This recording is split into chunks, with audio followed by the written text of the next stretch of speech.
Хандыгской средней школе состоялся конкурс молодых талантов среди учащихся под названием «Твои таланты Хандыга». Он был посвящен 75-му юбилею райцентра Тампонского улуса, рассказывает Мария Винокурова.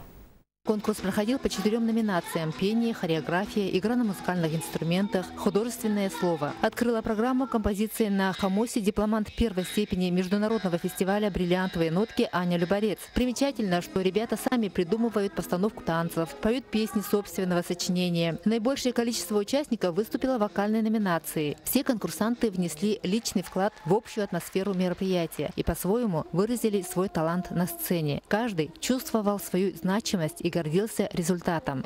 Этот конкурс интересен тем, что дети раскрываются с другой стороны, и в основном конкурс направлен на таланты детей. Во время конкурсной программы актовый зал школы был заполнен до отказа. Также присутствовали и родители молодых талантов. Конкурс «Твои таланты Хандыга» никого не оставил равнодушным и прошел на одном дыхании. А изюминкой вечера творчества стал выход моделей школьного театра моды «Грация», которые поразили оригинальными нарядами из подручных средств. Жюри было не просто сделать выбор, так как все номера были яркими, выразительными. Никто из участников не остался незамеченным. Каждый получил свою долю аплодисментов и признаний.